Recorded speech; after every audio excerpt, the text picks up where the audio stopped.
Good evening, everybody, and welcome to our first meeting of November. And I will call this meeting to order. First of all, I would ask council and staff that we pause and have a moment of silent reflection.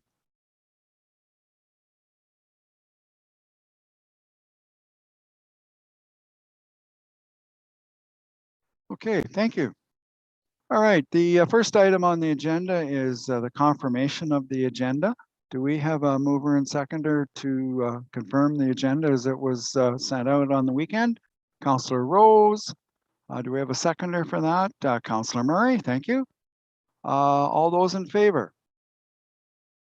That is carried. Thank you. Does anybody have a conflict of interest with anything on the agenda this evening?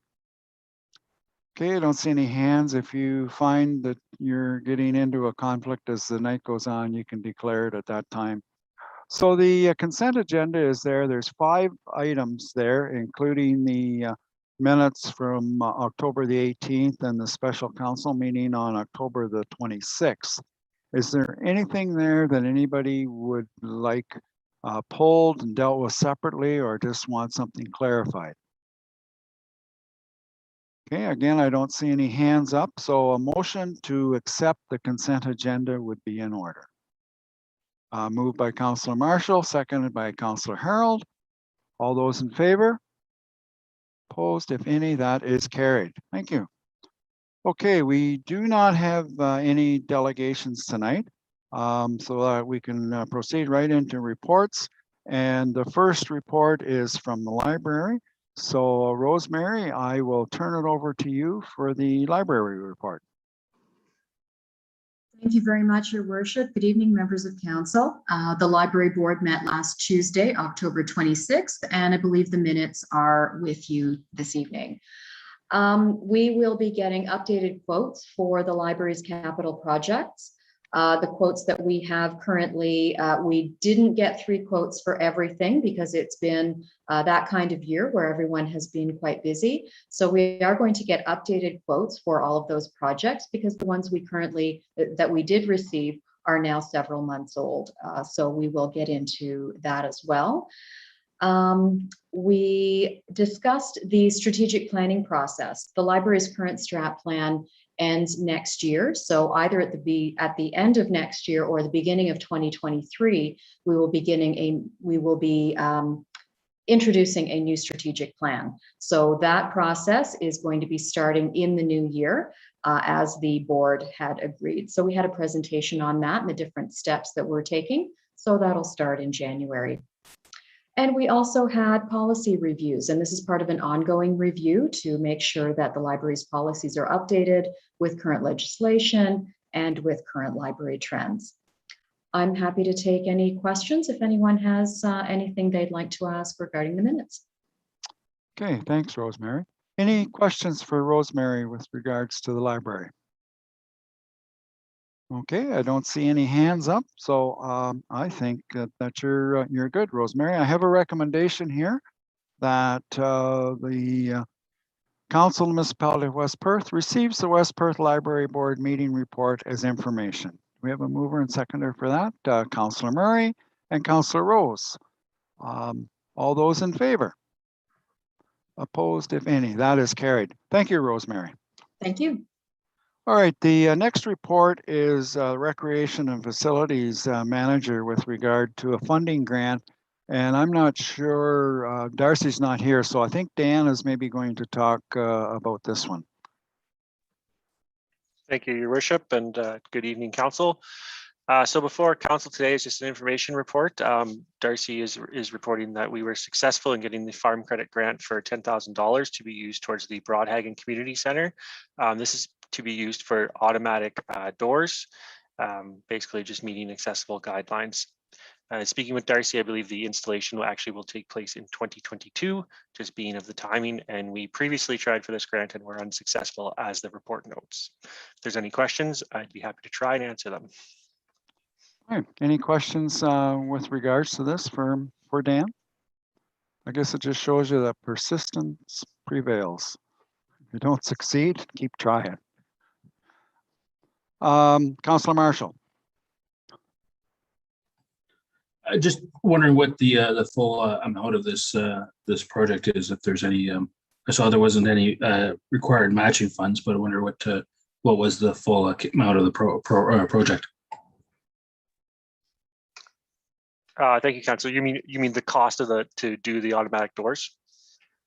Yeah, I don't think we have final numbers on that. I'd have to go back to Darcy to get quotes, but as I said, it won't be done till 2022. So there may be some changing there of numbers, but we'll report back to council with that. And it's my understanding that this particular grant, it's $10,000, and if the project comes in at 20,000, you still get 10, and if it comes in at 11,000, you still get 10, right? There was no cap on it or no conditions. It's just a straight dollar amount that we applied for and got. And again, I'd have to go to Darcy on that one, but I believe that if it were to come in at 9, we would get the 9. We wouldn't get 10. Yeah, up to 10. Yeah. Okay. Any other questions on that? We've gotten it once before. I can't remember what it was on. I know Karen has applied several times for farm credit when she was treasurer here, but we got one a year or two ago, and I can't remember what it was for. And it doesn't matter. I was thinking maybe it was something at the villa, but I'm not sure. But anyways, every once in a while we get a grant from them. I have, if there's no more further questions, I do have a motion here that West Perth authorizes the mayor and clerk to sign and seal the funding agreement with Farm Credit Canada for funding for the Broadhaven Hall. Moved by Councillor Bell and seconded by Councillor Trinkowski. All those in favor? Opposed, if any, that is carried. All right, the next report then is from our treasurer, Wendy, and it's with regards to development charges. So Wendy, the floor is yours. Thank you, Mayor Mackenzie, and good evening, Council. So before you is the development charges report, and there's just a few things I wouldn't mind highlighting for you. It's just basically the transfer of funds. So out of the development charge, there'll be $374,000 coming out of the development charges and into the capital reserve, and for sanitary approximately $86,000, and the water $109,000, and the fire capital only $930. It's listed in the bylaw, those exact numbers, but the total that's coming out of the development charges is $572,406.76. So I'd gladly take any questions on that report if there is any. Yep, thanks, Wendy. Questions for Wendy on the development charges? I don't see any hands going up, so I think we're good. Okay, and the numbers, as Wendy had said, are going to be in the bylaw, which we'll deal with later on this evening. So the recommendation is that Municipality of West Perth receives the development charges reserve fund report as of December 31st, 2019 for information. Is that the right year? No, it should be 2020, right? It should be 2020. The development withdrawal is for 2020 year. Yeah, so that it should read, and I never caught that before, but it should read 2020. Okay. Right. Sorry about that. No, that's fine. Do we have a mover and seconder for that resolution? Councillor Rose and Councillor Vink, thank you. Any further discussion on that before we go on here?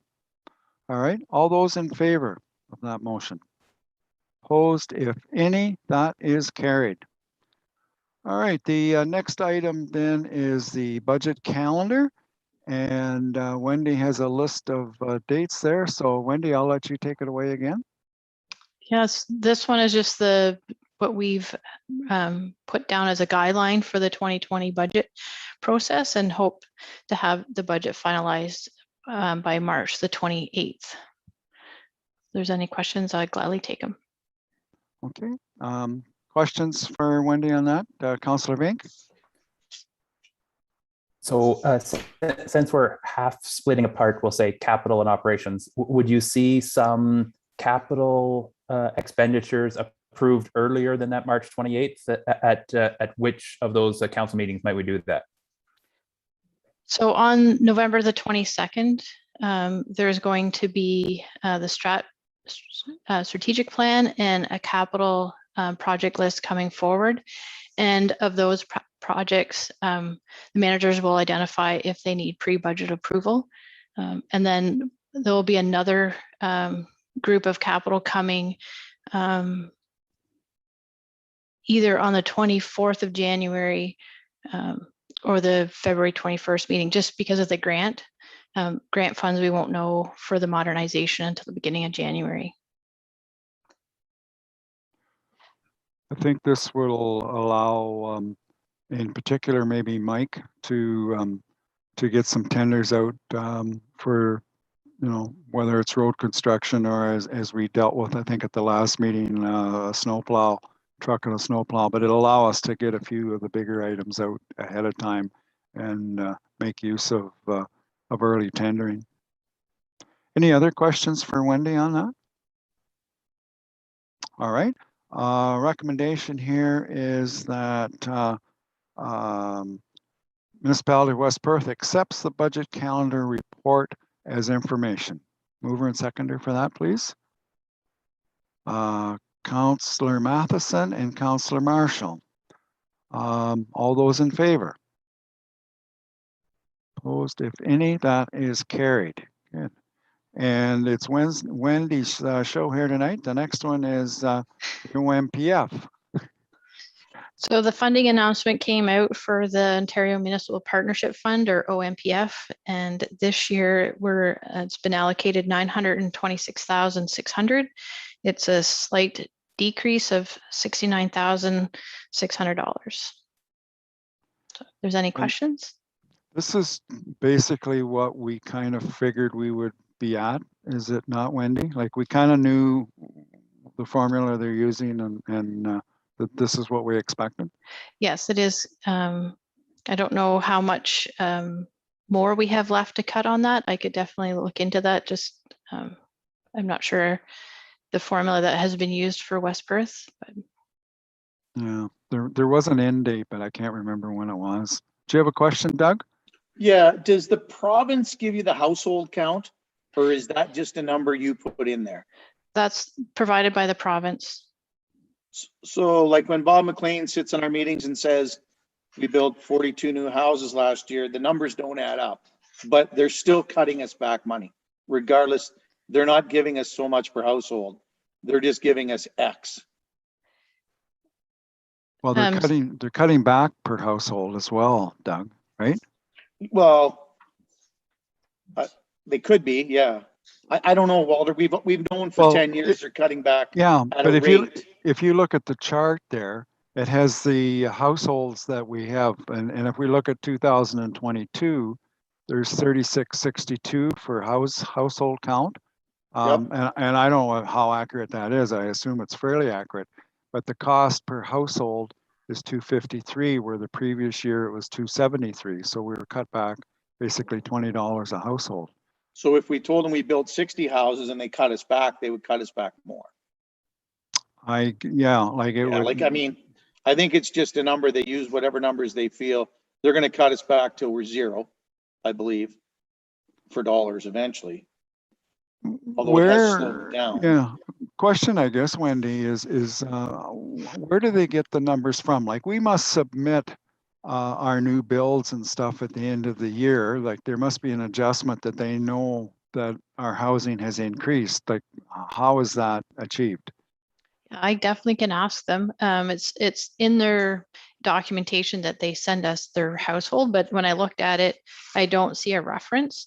So I'm not sure if they're using Statistics Canada or if they're using impact data. But I can definitely look into that and report back. It would be good to know. I'm guessing maybe it's impact, but those numbers also are again used for the OPP for their contract. They come back with household numbers again, and it would maybe be good how they figure that out. Mhm. how accurate it is anyways. Yeah, I can definitely bring something back. Okay, any other questions for Wendy on that? All right, so the recommendation is that the Council Municipality of West Perth receives the Ontario Municipal Partnership Fund, OMPF, 2022 allocation report as information. Do we have mover and seconder, Councillor Bell and Councillor Rose? All those in favor? That is carried. Thank you. And then the next one is also dealing with impact. Wendy? So this next report, I just thought I'd bring it forward for information, just so you're aware of how the assessment is working for this year. So they're still using the 2016 current value assessment, and hopefully on November 4th, I believe, it may be announced. It's anticipated that the province will announce how and when the next reassessment schedule will happen. We had a presentation at the county from Impact at our meeting, well, it'll be 2 weeks ago or a week and a half ago now. And they indicated that the reassessment wasn't going to happen until 2022, I believe, which is unfortunate for us in this area, and certainly for Perth County, because we know what's going on with the housing, and when farmland has kind of tapered off or leveled off. But there will be a swing, but they seem to be wanting to kick it down the road for whatever reason. So you are indicating that we invite them to come and talk to us here as well. If you wish. Yeah, what's council's wish? They made a fairly good presentation, didn't they, Doug, at the county? And they have the answers. Like if you prepare your questions and be ready, like they seem to be very knowledgeable. But the fact that the reassessment isn't their problem, it's the province that's controlling that, and they've just said that no, we're not going to do it until 2022. Hopefully, that's what comes out in the announcement or later this week, I guess it is. Yeah. Oh, let everybody speak first, sorry. Yeah, no, Nicholas first then. So if it is the province that we need to talk to, is there a better way than asking MPEC when it will happen? Because they'll say it's in the province's court. So who at the province, and can we talk to them somehow through a delegation? Yep, and we can send a letter to the Minister of Municipal Affairs and maybe one to the Finance Minister. The county, we had talked about trying to get a delegation from Perth County at, I believe it was Roma, wasn't it, Doug?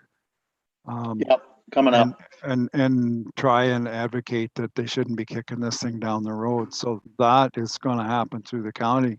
But there's nothing wrong with West Perth sending a letter, or, I guess, we could do a delegation as well, but we might defeat ourselves if the county's already going to do one on, they would be representing us. But that answers your question. If we're only 3 days away from announcement, maybe we could also wait for that 3 days and hear what they have to say. Yeah. Oh, good. Who else had their hand up? Doug. Just me. So yeah, so when the one question that was asked was, even if you sell a house, it's not assessed at the new value.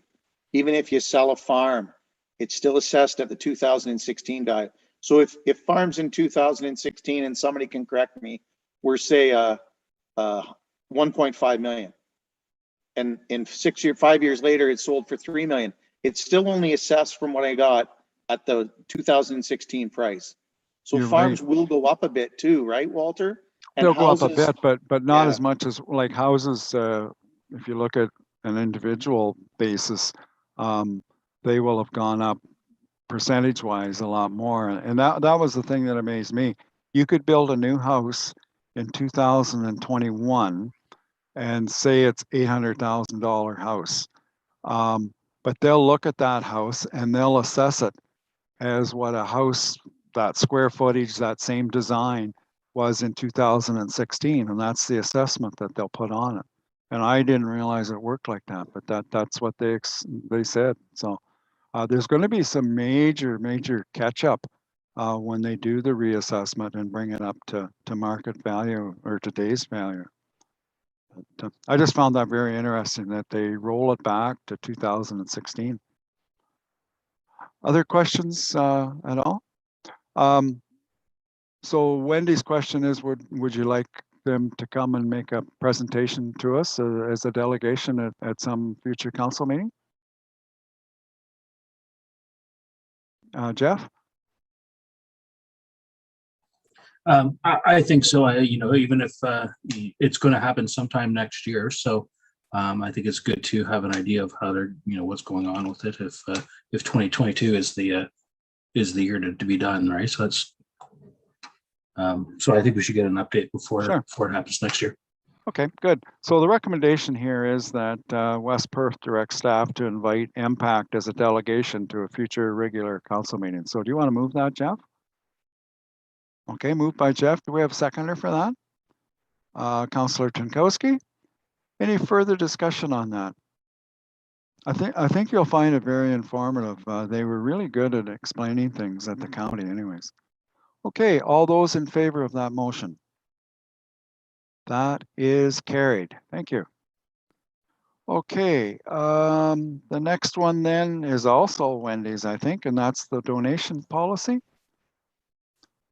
Thank you, Mayor Mackenzie. So before you is the draft policy for donations.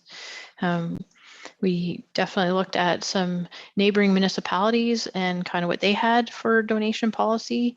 And in the report kind of gives a bit of a breakdown, and then the policy itself was attached. But for for this coming budget year, we decided that if it was passed, that we would look at extending the date to December the 15th for this year. And then any subsequent year would fall into the October 15th deadline for an application. Okay. Questions for Wendy on the donation policy? Anna Marie? Yes, I'm wondering if I need a bit more explanation about West Perth receives donations and can issue income tax receipts for those funds received. Is that for a specific project that one of the groups that we support may have, or can I donate money to West Perth and get a charitable tax receipt, or how does that work? Good question. So in particular, that one would relate to if people wanted to donate funds to the municipality, it has to be a pre-approved project that council has already approved, or it's for general operations. So people can't come and want to donate $1,000 towards benches, and we don't have a bench project on the books. Okay, but if we do have a bench project, then we can, and people donate, we can issue tax receipts as a charitable organization, or it can be a charitable donation for those people. That's correct. Okay, thank you. Doug? Can it be a capital project? Is there any, so say the library is going to do a bunch of renovations and they put out for donations. Can they donate to the general library board renovation project, or does it have to be, I'm grasping at here. Mm-hmm. When we give out donations, they're to the youth center, come on, there's about 6 of them that we do at budget time. Yeah, so the Lions Club is what I kind of used as the example for the playground. So that one was a capital project that was already pre-approved, and it was a project that an outside organization was going to run, but we ran the project through our books and we were able to issue tax receipts for that. I'm not 100% sure if a municipality can fundraise and issue tax receipts. If that is the question, I'll need to kind of follow up. But if a There- group, sorry, go ahead. Well, I was just going to say, and maybe Rosemary can help us here too, but used to be like Friends of the Library, and I'm not sure if we ever had that in West Perth, but you could make donations, and with that money, they could buy books or whatever. And that would qualify that you could get a tax receipt for, I'm assuming. I believe so. You can donate to, I believe you can donate to the library. I know the Friends of the Library did have a fundraising event a couple of years ago. Whether they were issuing tax receipts, that I'm not sure. I can look into that. Yeah. But they have done fundraising in the past. Where it comes in useful is, and if I stick my foot in my mouth, Wendy, you'll help me pull it out, will you? And I'm going to use Dublin, the facility, the Dublin Hall, and maybe the Broadhaven Hall. And in particular, Broadhaven, they're not a charitable group as of this time. And they do receive funding, or people will leave money, especially memorial funds, in memory of somebody to the Broadhaven Hall. And in order for, people do that and they're expecting a tax receipt or a receipt back, in order to do that, it has to go through the municipality because they don't have a charitable number, and we do. So can I pull my foot out now, Wendy? Yeah, you said it perfectly. So essentially, all donations have to come through the municipality's books. So it has to be made out to the municipality and has to be deposited for us to issue a tax receipt. But we can't just, like if I wanted to make a $1,000 donation to the municipality, I can't just get a income tax receipt. It has to be a approved project, or it has to be gone through our books. I'm hoping I'm making that clear. Well, we can use, in Dublin, I don't think they're not a charitable number either. So if I wanted to donate, and somebody said $1,000, so if somebody wanted to donate $1,000 to the pavilion or the facility in Dublin, you would donate it to the municipality of West Perth, or you would donate it to the Dublin, what do we call it? Dublin Community Center, care of the municipality of West Perth, would you not? Yeah, as long as the funds are directed to what the project is, and as long as there's a pre-approved project. So if somebody wanted to, we'll use Dublin as an example, wanted to donate $1,000 to the Dublin, and they wanted to put up a fence, but it was only going to cover half of it, and expecting the municipality to pay for the other half, that is where that project has to be on our books as pre-approved. And some of this has come about as result or a changes in Revenue Canada. Your ability to grant and issue tax receipts. So I think they're kind of clamping down on some of that. If the municipality owns a building such as Dublin or Broadhaven, because we do own the building, that it has to go through the municipality and directed to wherever, and then we can issue the receipt. Anna Marie, did you have another question? I guess I was just wondering if the library was, I guess it would have to be a specific project somehow within the library if we could issue tax receipts for a specific project within the library. So I think I'm fine. Okay. Anybody else? I hope we haven't muddied the waters too much on that. Councillor Vink. Wendy, could we at the municipality, if we approve this a policy, reach out with a personal contact to each of the community groups that we would typically give monies to make sure that they're aware of the new process and the deadline coming up, just so it's not being missed? Yes, that was our plan, and also to use social media as to help promote other groups that may want to ask for a grant. Okay. Anybody else? All right. So the recommendation is here that the Council Municipality of West Perth approves policy number 03, 2021, the donation policy as presented. Do we have a mover and seconder for that? Councillor Rose and Councillor Murray. Any further questions on that? Is everybody clear as mud on what we're doing here? We're just trying to streamline it. Councillor Chinkowski. Not a question, Your Worship, but anyone, any group or individual that's approached council thus far to date at a council meeting with a request, their application has been considered received at this point, correct?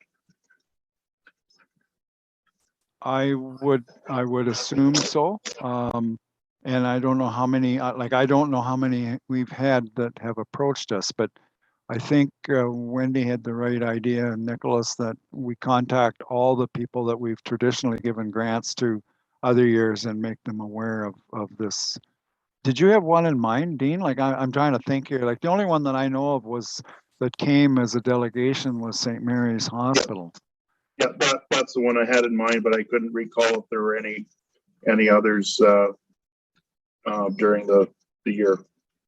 I don't think so, but anybody else? Dan, did you have? I'm not sure of the total list to date for the year, but we will go back, and anyone prior to this policy being passed will include that application as being submitted. Yes. Okay. Very good. Very good. Okay, so it's been duly moved and seconded. Any further questions on that? All right, all those in favor of the donation policy? Opposed, if any? That is carried. Thank you. The next is a request for proposals, and Clerk Dan is going to walk us through that one. So Dan? Thank you, Your Worship. This item before Council today is just kind of an informational update. Ultimately, what we're doing is we're going to be releasing 2 requests for proposals tomorrow, just to get some options and some firmer numbers for Council to move forward with bylaw enforcement services, as well as the election method. So looking at a hybrid election, and we're trying to get hard costs on what that's going to what the financial impact is going to be, and if we can actually get some equipment there to do the tabulations. And additionally, we're looking at bylaw enforcement services to see what kind of proposals and options are out there, and to get some hard numbers that we can get prepared for budget to bring forward to Council. If there's any questions, I'm happy to address them. Okay, questions for Dan? Councillor Vink? After we receive the request for proposal for bylaw service enforcement services, would we also consider in a report back to council how it could be done by staff currently, or by expanding the complement of staff to compare and contrast the 2 options? Thank you, Councillor. Absolutely. I think we'll be providing Council with every option that we think is feasible. So, depending on what the prices come back, we potentially, I guess we'd still give you the option, but we'd note that it's likely not our recommendation and that we could do it cheaper in-house. But we need to go out there and ask and see what the cost is first. But And if I may, Walter, Yep, go ahead. Go ahead. Is bylaw enforcement typically a net zero cost to the municipality? I think we wouldn't be cost recovery. We operate on education first basis, so we're not out there laying tickets, I guess, right? Our first measure is to educate the public and move forward from there. So I think we'd be running a deficit with bylaw enforcement. Anybody else? Don't see anybody's hands up. So the recommendation is that the Council Municipality of West Perth receives the request for proposals report as information. We have a mover and seconder for that. Councillor Rose and Councillor Marshall. Any further discussion on that? Okay, all those in favor? Opposed, if any? That is carried. Next one is the Integrity Commissioner and the renewal of the retainer agreement. And Dan is going to walk us through that one as well. Thank you again, Your Worship. Before Council, we're seeking permission today to enter into a 4-year renewal agreement with Aird and Burles. They've been acting as the Integrity Commissioner for the Municipality of West Perth for the last 4 years. We pay them kind of on an as-use basis. And yeah, if there's any questions, I'd be happy to answer them. I believe we've used them once. We've looked into preemptively tried to look into a matter if it was a conflict of interest before we went ahead with anything. And that's all I'm aware of using them to date. And we have used them on 2 occasions, I guess, for, what am I trying to think of here? Education purposes. Once, I believe, maybe just after the election, and then once we did one ourselves with West Perth. It would have been a joint session. I think Yes. we called the county and then we would have had them here in West Perth. Yeah. Okay, any questions or comments with regards to that proposal? All right, if not, the recommendation is that the Municipality of West Perth directs CAO Jeff Brick to extend the retainer agreement with Aird and Burles LLP to act as the Integrity Commissioner for a 4-year term in accordance with the Perth County request for proposal number 2017-100-1. We have a mover and seconder for that, Councillor Bell and Councillor Vink. All those in favor? Opposed, if any? That is carried. Thank you.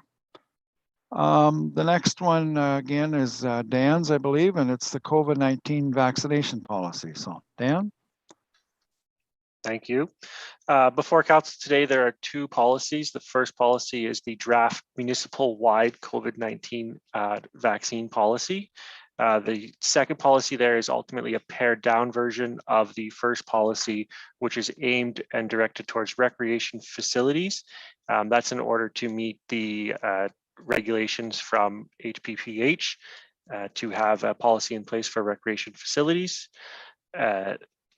Sorry, I thought Council had a question already. And the intent is that after Council approves the municipal-wide policy, that would repeal and replace the temporary recreation policy. If there's any questions, I'd be happy to answer them or look for Council's feedback. Okay, questions for Dan on that? I have one, I guess one item, and it's not a big item, but I guess it potentially maybe could be, and that is we're supplying the rapid tests, and we've been able to obtain them at a fairly reasonable price. I think they're free of charge, so that works good. I'm just wondering if it should be worded that if down the road, and I don't know how long this is going to last, but down the road, if there is a cost to them, that cost should be put on the people that are using the rapid tests. And I'm open for discussion or comments on that as well. If I may, Your Yep. Worship, I'll just add that I think I provided this information earlier today in another update, but just for the rest of Council and transparency is that we were able to source rapid testing up to March at no cost to the municipality. So we have those in office now already. Anybody else? Doug? Oh, you're muted, Doug, sorry. Oh, the people who didn't declare if they were vaccinated or unvaccinated, do they have to take a rapid test too? Also, like only 79 of our 93 people responded, only 77 are confirmed vaxxed. Do they have to take a rapid test? Like I suddenly we have 14 people or 16 people. Do they have to take it every day, every second day? Say a fireman's going to a fire. Can he take the rapid test in the car on the way there and hand it to you? I think we've really, I know that I was the one who said we wanted to take this and then we want a 2-week cooling off period where we can go through it and look at it to see if we're going to finalize it in 2 weeks. I'm just got some questions like that. So I don't know what anybody else thinks. That's why this is an open council meeting. Thank you, Deputy. Go ahead, Dan. Thank you, Deputy Mayor. I guess at this point, what I would point out is that those are voluntary disclosure numbers. So if we did pass a policy, we would look to firm up our numbers. But the way the policy is written right now is that if you're undeclared or unvaccinated, is that you would be subject to the testing. We have it 2 days per week, and we've noted in there that, you know, we recognize it's going to be on a case-by-case basis, depending on how the shift lays out for that employee. Are they here 5 days a week? Are they here over weekends? So it's something we're going to have to work on a case-by-case with each individual employee to nail down. Councillor Matheson. Yeah, to your worship, that's actually what I was concerned would be in the case of the firemen, and also when the public works goes on shift for their plowing season or winter season, they'll be working 7 days a week or 6 days out of 7 days a week, and how that would be addressed if they were to do the rapid testing, if they fall under that category. Yeah. So the way you have it now, Dan, is they would have to have 2 tests within a 7-day or within 1 week, right? Correct. And we'd be looking at that as a 7-day period, I guess, Sure. to clarify. But we can change that if council wishes for 5 days or however council wants. Well, yeah. Councillor Tam. Are we going to put a date on it to review it, or just repeal it when the time comes, or modify it if need be? How do you see that happening? Sorry, for implementation or at the no, like say 3 months from now, 6 months from now. I think we would have to bring it back forward to council for amendments as updates come from the province and from the public health authority here. From there, I think we'd also be looking at bringing forward an implementation plan to full recovery or full reopen in line with the province. That's part of the rationale as to why we source tests up to the end of March, because that's in line right now with the best information we have is where the province is targeted to end a lot of the health restrictions if it all goes well. Okay. Other questions? Councillor Trinkowski? Through you, your worship, I guess further to the clerk's comments, if the antigen testing is, the cost is covered up until March, perhaps that would be the time to review costs going forward rather than contemplate costs now, contemplate them later on when it becomes more apparent what the remaining timeline would be for an antigen test requirement. Well, that's a good point, Dean. Yeah, no, that would be a good time to probably look at the whole thing again in March. Doug.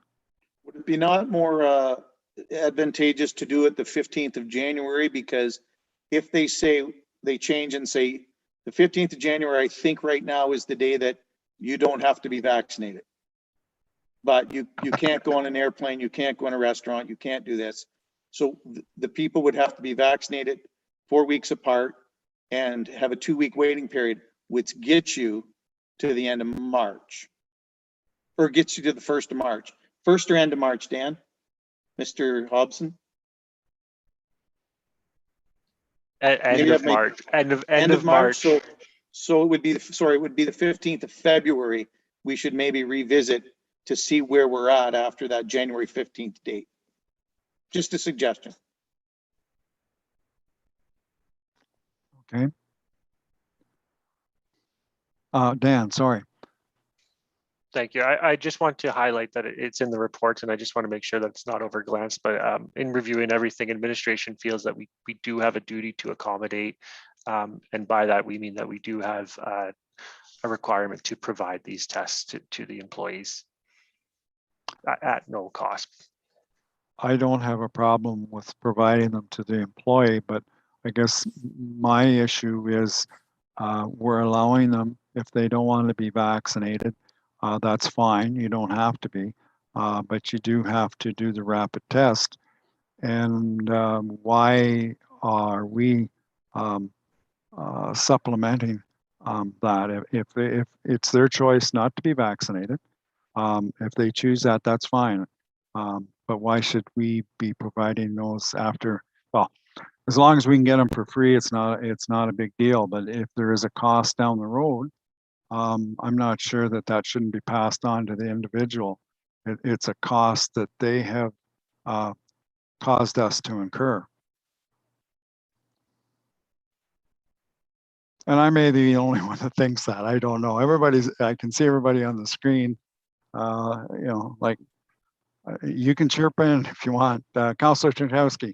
Well, I guess I want to use the example of the construction industry. Like some of our employees are like thinking of the works department or environmental services.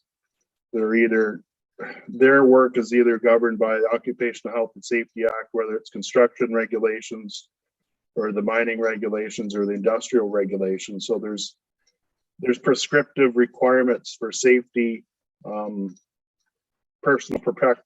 PPE, personal protective equipment, for safety reasons. And in that case, workers are, even in the building department, pick a department, their work boot allowance. So as the clerk mentioned, we have municipality has an obligation to provide the necessary personal protective equipment in those circumstances. So the antigen testing really is an extension of that.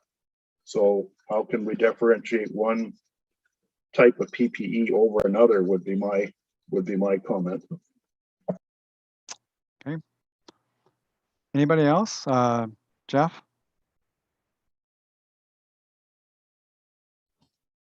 I expect we're going to see a couple different provincial, new rules come down between now and March. So it'll, require us to re-examine these policies anyways. So I don't think there's a need to even make this a part of the discussion at this point, as I think it'll be.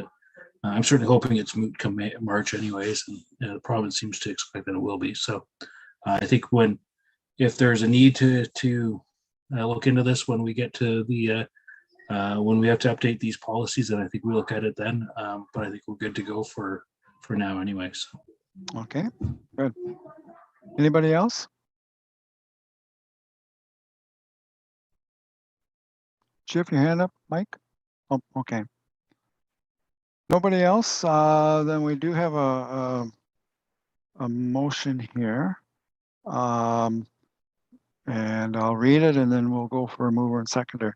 That the Council of Municipality of West Perth receives the draft COVID-19 vaccination policy as information, and that the council directs staff to bring a bylaw to the November 15th regular council meeting for council's approval of the COVID-19 vaccination policy, and that the council approves policy 02/2021, the COVID-19 vaccine policy for recreation facility staff, volunteers, and contractors as presented. Do we have a mover and seconder for that?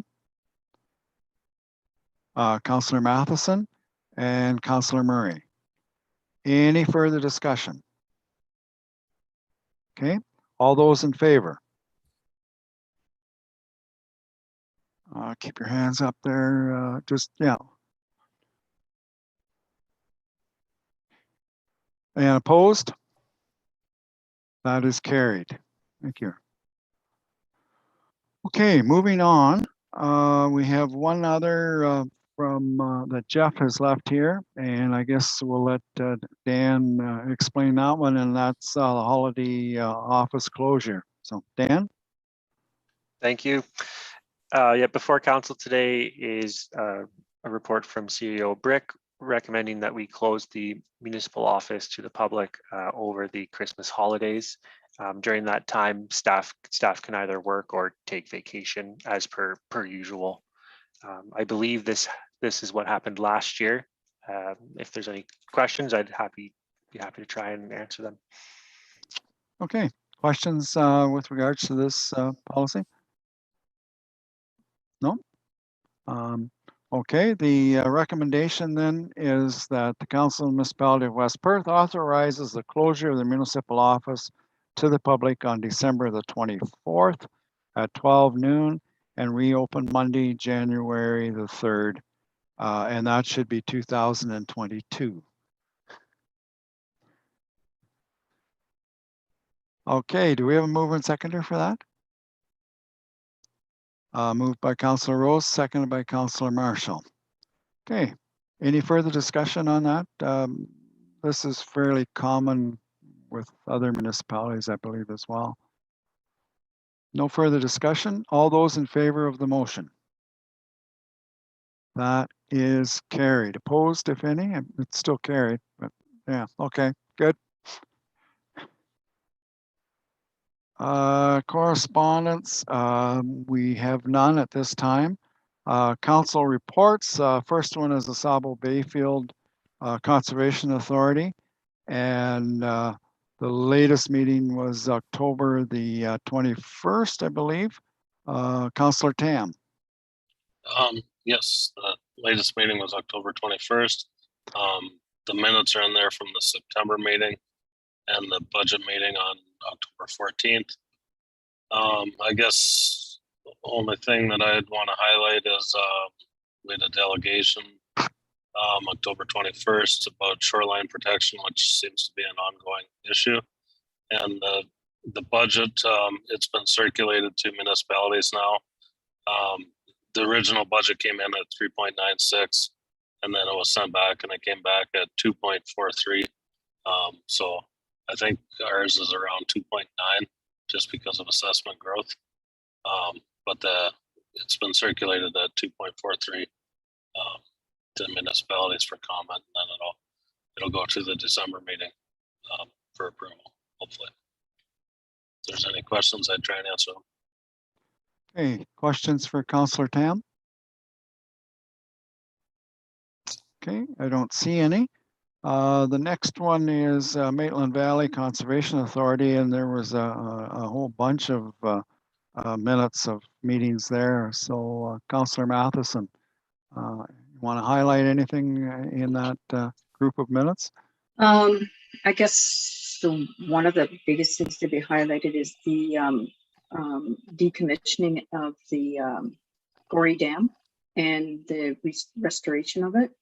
I recommend anybody that was looking to take a drive and see the work that they did there, which could be kept in mind of something that might be happening in our municipality if anything goes forward with the Fullerton Dam at any point in time. They did a great job. It was actually, the company's called Mud, and they did some work in Listowel too that everybody's quite pleased with.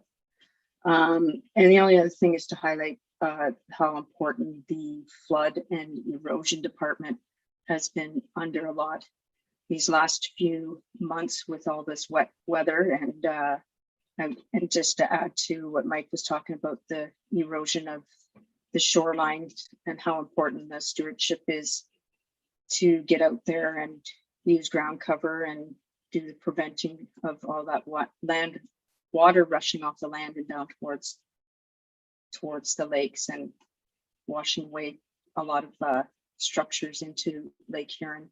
And as for budget, we've just kind of do some preliminary stuff, but looking at what the regulations are being required, Maitland Valley, who is a very small skeleton staff, is probably going to be looking at hiring staff to accommodate some of the, or look after some of the requirements that are now being pushed upon them from the new reg on the record keeping of their asset management. And that will probably be something coming in our next meeting for the budget. Other than that, that's all I have for those. Okay, thanks, Cheryl. Any questions for Councillor Matheson on Maitland Valley? Okay, next one is Upper Thames. Councillor Murray, anything you want to highlight or add at this time? Just this last meeting was our budget meeting as well. So we had a big discussion with that, and it is now going to the municipalities, and municipalities can ask for presentation in order to ask their questions. And I just draw your attention to the FYI at the end of the what's it called? The agenda. Oh, you muted yourself, Anna Marie, Sorry. somehow. Yep. Yes, Go ahead. So the FYI is at the end of the report from the Conservation Authority in our package. It's always a positive thing to read. Other than that, I don't have anything to add. If you have questions, I'll be happy to entertain them. Okay, questions for Councillor Murray? Okay, don't see any at this time. Traditionally, I guess Upper Thames anyways has usually made a presentation here at some point in time. Is that council's wish that we entertain them again or not? Councillor Marshall's nodding yes. Is that your kind of general consensus? And there's no reason that we can't have them all come if you want, all three conservation authorities if you wish. We have had Maitland come in the past and we've had a Sable Bayfield, but not necessarily every year. What's your wishes? Do you want to extend the invitation out to them all? Councillor or Deputy Mayor Ida is saying yes. So is that the general consensus? We have them come? Probably maybe not in the same night to make a long night, but we can spread them out. So we can direct staff to do that. The next item then is West Perth Environmental Services Committee and the minutes from July the 21st, and that's Councillor Matheson again. Okay, unless somebody has any questions, I don't think there's any recommendations out of this from this meeting. Any questions for Councillor Matheson? Okay, we'll move on then. The last item here then is Perth County Municipal Day, the annual meeting invitation. And that is on, I don't have it in front of me. Sherry, what's the date? November? 17th. I'm third Wednesday of the month. 17th, yeah. And they want your replies in by the 12th, I believe, a week ahead. Yeah, it's a good agenda this year. They were working towards a very positive agenda. And one of the keynote speakers is Carol Young, if anyone knows her from Camp Bimini, so she'll be worth listening to. I think 4-H is coming and there's a few other. It's focusing on the positive and retaining youth in the community. Okay. And you can let Dan know, I believe he sent out an email there a while ago, so you can let Dan know and they'll register for that event. And it is a virtual event again, as it was last year. Anything else? We do have a motion here then that Council of the Municipality of West Perth receives the reports from councillors as information. Dan, sorry. Can we just add, if it's council's wishes, that you direct staff to invite Upper Thames? Okay, yep. Do you want, we want to extend that to them all? Upper Thames, Maitland, and Sable Bayfield? That's what council wants, yeah. Yep, That's what I gathered. So Okay. well, we'll do that before we do the other motion then. So a motion that we direct staff to invite the conservation authorities to come and make a budget presentation. We're mover and seconder for that, Councillor Trinkowski and Councillor Harold. All those in favor? Opposed, if any, that is carried. Good. Okay. And then finally, that we receive reports from councillors as information. We have a mover and seconder for that motion. Councillor Rose and Councillor Matheson. All those in favor? That is carried. Thank you. We have a number of bylaws here. I guess 5. Bylaw 78 is a bylaw to withdraw funds from the development charges reserve. Bylaw 79 is a site plan agreement with West Perth and Anderson's and Sylvite that we had talked about quite earlier in the year, I believe. Bylaw 80, authorizing the execution of a funding agreement between West Perth and Farm Credit for the Broadhaven Chamber of Commerce.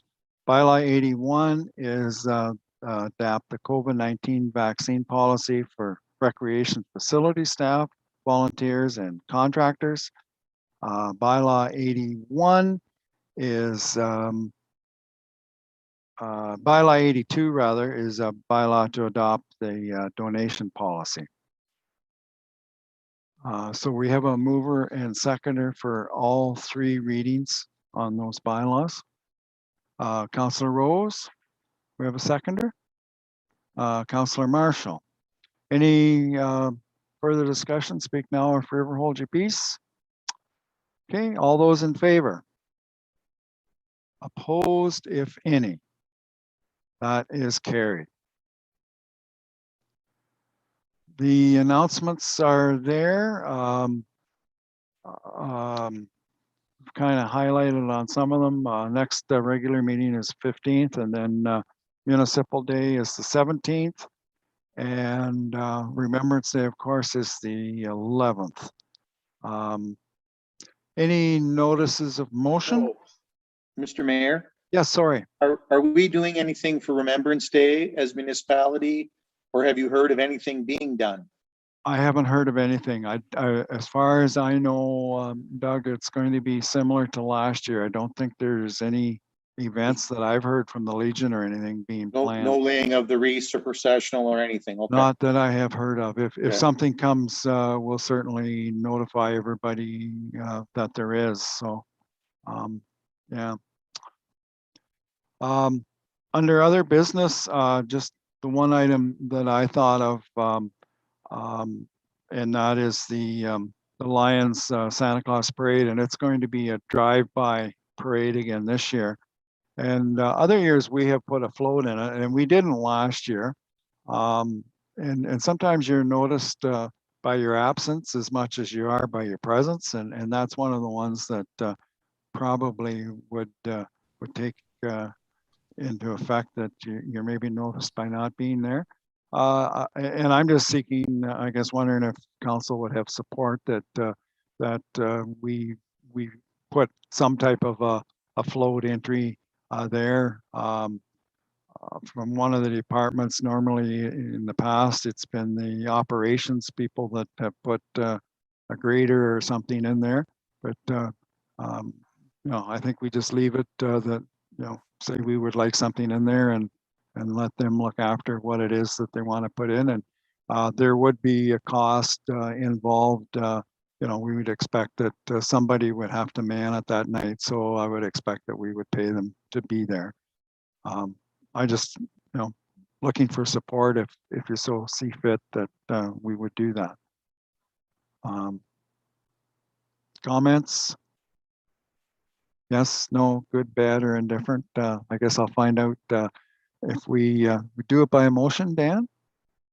So we should have a motion then that we participate in the Lions Club 2021 Santa Claus Parade. We have a mover and seconder for that. Moved by Deputy Mayor Ait, seconded by Councillor Rose. All those in favor? Opposed, if any? That is carried. Thank you. There is no closed session tonight. Well, I should ask, was there any other business that anybody had? Sorry, Mike. Just request the clerk, we have a report, next meeting or next time Chief Hunter does a report. I'd like 3 things included.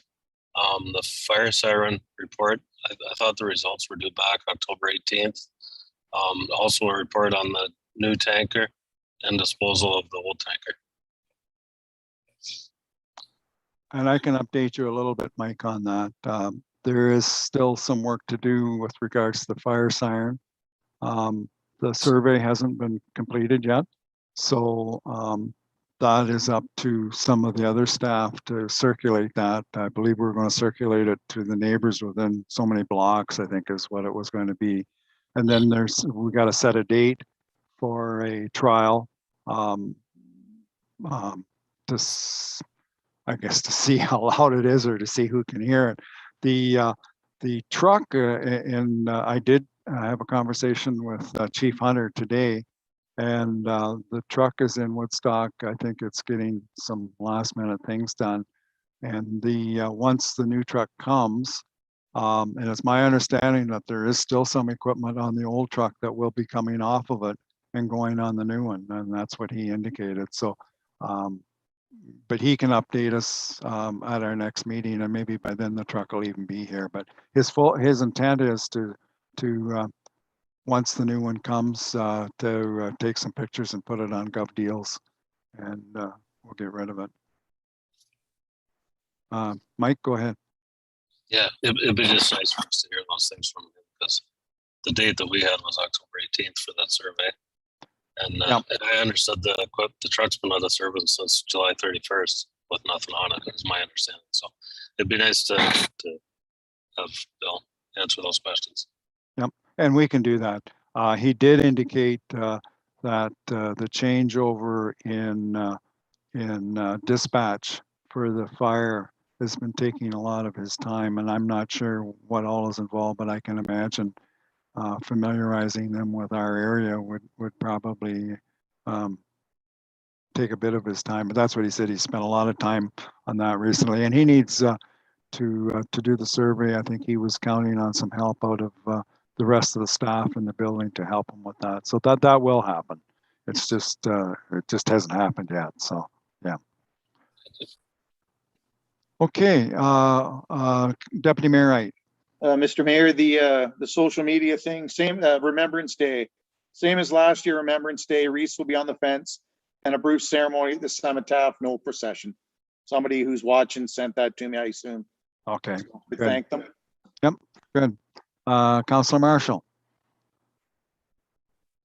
Thank you, Mayor. Just curious, with all the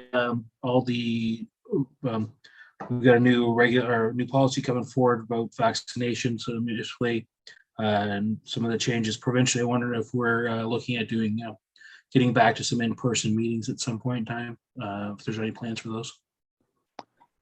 I'll let maybe our clerk answer that one. I think that's up to council at this stage now. I will confirm, but I believe that the internet has been fixed at the community center, and that was kind of our issue prior to that. So I think now if we were to go hybrid, we'd be putting a device in, whether it's your laptop or iPad, in front of each person at the hybrid council meeting, so everyone would have kind of equal screen time, and we should be good to go that route. So if council would like us to suggest a date to do that, or plan to move ahead with that, we certainly can do it. Okay, as long as we the 6 foot distance is still applicable, right?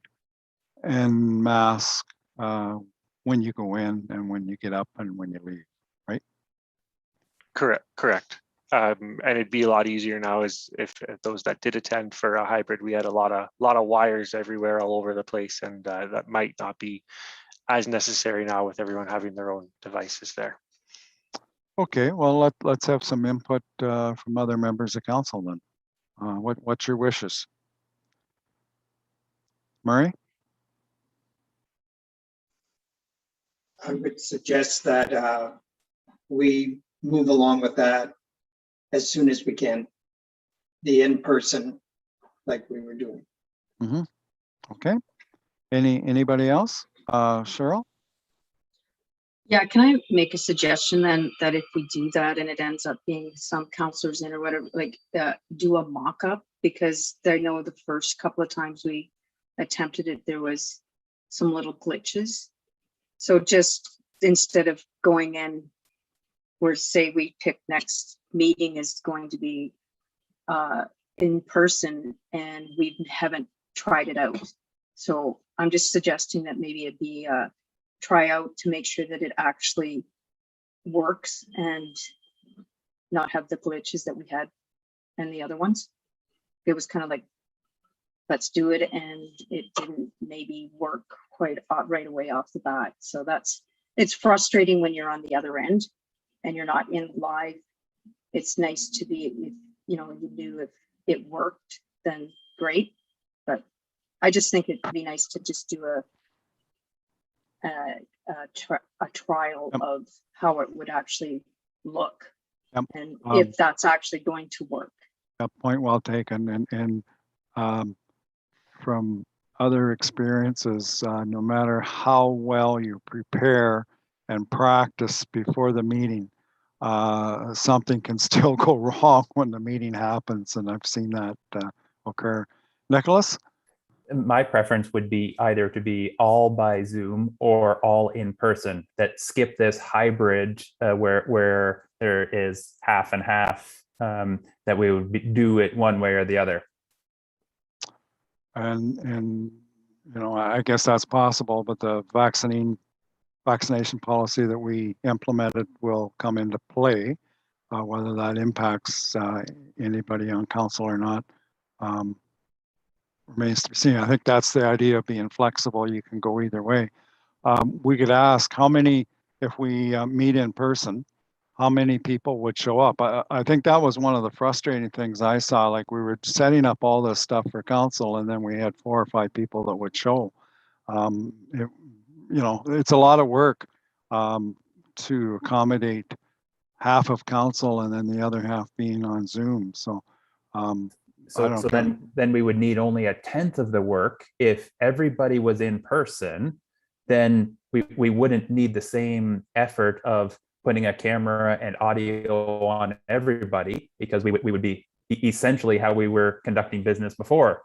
Exactly. Other than broadcasting to the public, and they do like to see your face. And we had that issue at the county where we had the camera at one end and it was picking up half of one side of the table, but you couldn't tell who was there. The faces were so small, so they do want to be able to recognize who's talking and that. But you're right, like it's not going to take any more work to set up for everybody than it would for 3 or 4 people. Cheryl? When you're talking about being for the public, if we go all in person, then are you stopping the public from attending the meeting in person, or are they only allowed to do it on via Zoom? So I think those are issues that maybe need to be addressed too before we actually all decide. If we all go back in live, then we're saying we all go back in and you can have the public come in too, provided they follow the vaccine criteria. That's the thing, and they may not want to come. They may want to do it by Zoom. Dan, do you want to comment on this?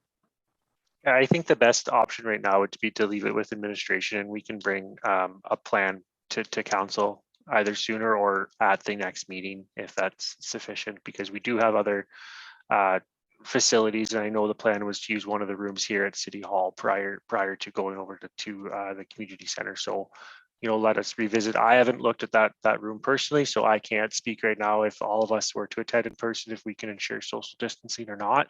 So if council's happy to leave it with us right now, and we'll put it as a priority to get something in front of you guys for a decision to move forward with a hybrid or full in person, we can let you know what that'll look like.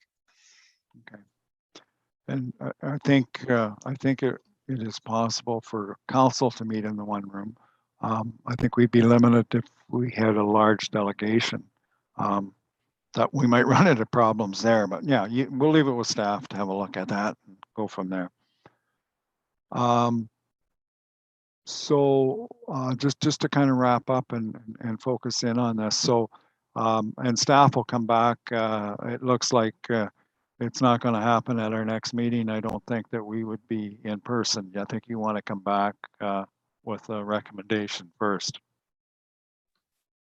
That would be most comfortable for me at this point. Yep. Okay. So you can think about that and when they come back with the recommendation as to the numbers that would show up in person, as opposed to how many are going to be here and how many are going to be on Zoom, just so that we kind of have an idea of what to look forward to. Anybody else? Any thing under other business? Okay, if not, I have a motion here, the confirmatory bylaw, that bylaw 83, 2021 being a bylaw to confirm the proceedings of the Council of the Corporation of the Municipality of West Perth, be read a first, second, and third time. We have a mover and seconder for that motion, moved by Councillor Rose, seconded by Councillor Murray. All those in favor? Anybody opposed? Everybody wants to go. Good. Okay, and finally, motion to adjourn at 8:18. We have a mover and seconder for that. Councillor Bell and Councillor Rose, all those in favor? That is carried. We are adjourned. Thank you very much. Very good.